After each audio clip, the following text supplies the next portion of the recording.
السيد رئيس المحترم حنان فطرس. السلام عليكم ورحمة الله تعالى وبركاته.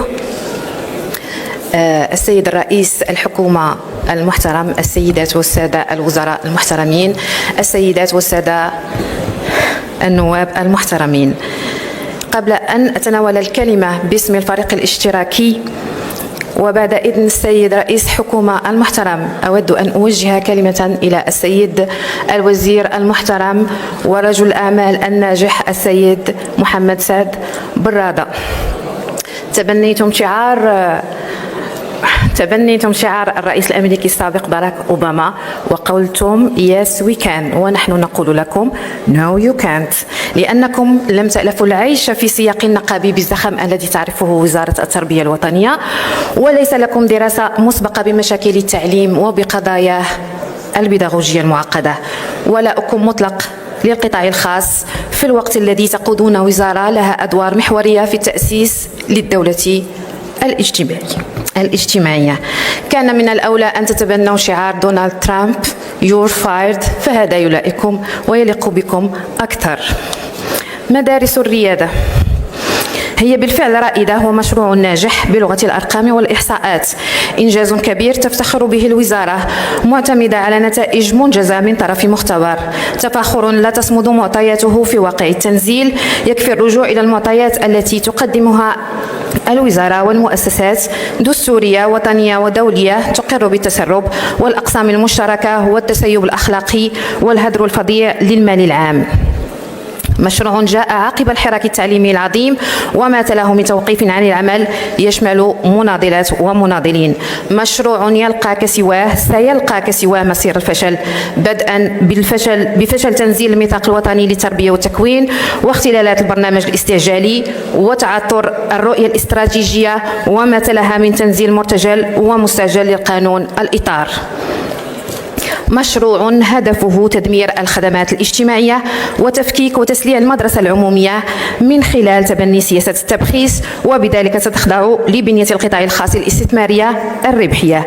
تفكيك وتسليع وتدمير من قبل مؤسسات مالية دولية تتحكم في سياساتنا الرسمية، تراقبنا وتفرض علينا إصلاحات تضر بجوهر العملية التعليمية التعلمية، تركز على الخوصصة والتقليص من الإنفاق العمومي، وتضرب الموقع الاعتباري لنساء ورجال التعليم وتقوض دورهم داخل المؤسسة التعليمية وتجعله دورا تقنيا، ويحرم الأطر الوطنية من صياغة سياسات تعليمية تأخذ بعين الاعتبار خصوصية المغرب واحتياجاته بدل استنساخ المشاريع التربوية البعيدة عن بيئتنا واستباحة فضاء التربية والتعليم بالغرباء عن القطاع تحت مسميات المؤسسات الشريكة في مهام الدهم التربوي والأنشطة المدرسية والتأطير.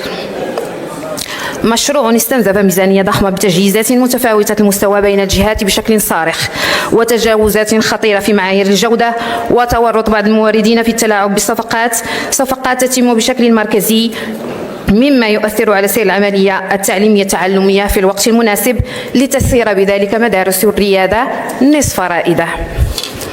تم اللجوء لسياسة سد الفراغ عبر تسريع طلبات الأداء للمتعهدين دون تدقيق كاف، توقيفات بسبب تأخير الصفقات رغم أن المسؤولية تقع على عاتق الوزراء وليس فقط صغار الموظفين.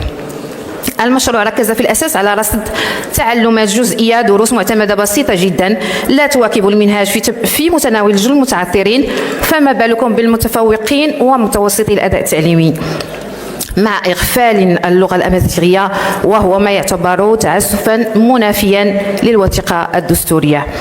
اختلاف لأساليب التقييم في الامتحانات المحلية وتناقض بين مذكرات وقرارات وزارية. وتناسيتم سيدي الرئيس المحترم أن المنظومة التربوية هي منظومة متكاملة، وأن مراجعة نظام الامتحانات في التعليم الابتدائي يجب أن تتم ضمن إطار يشمل جميع الأسلاك التعليمية بما في ذلك شهادة البكالوريا، فجميع هذه الأنظمة يجب أن تخضع للمنطق نفسه. ضربتم مبدأ الإنصاف وتكافؤ الفرص في مقتل، وكرستم لوضعية التمييز بين نسقين تعليميين داخل منظومة التعليم العمومي، تمييز يهدد بتأجيل هدف الإنصاف، وهو أحد الركائز الثلاث للقانون الإطار 51/17. تعملون على توسيع نطاق الريادة وتجاهلتم العدد المحدود للإعداديات وخطر عودة تلاميذ الريادة إلى إعدادية عادية. وبين ذلك وراء الكل يتساءل هل يصلح ميداوي ما أفسده المراوي؟ التعليم العالي قطاع يشهد تحديات تزيد من صعوبتها العمر القصير المتبقي لهذه الولاية. السيد الوزير المحترم كان واقعيا وأقر بالإكراهات وكشف الواقع الصادم للجامعات المغربية مرات عديدة والذي اكتوى به بشكل شخصي.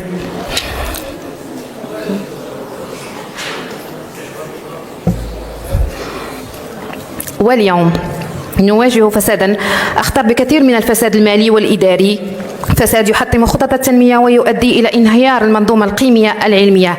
شهادة مزورة مهدت لاعتلاء أشخاص مناصب حكومية، مناصب عليا حساسة ومسؤوليات يحصلون بموجبها على امتيازات وألقاب في حين لا يحصل أصحاب الكفاءات على فرصهم الحقيقية. والخوف العظيم أن تكون الجهة التي تفصل بالحق والقانون بحق المزورين من بين الحاصلين على تلك الشهادات.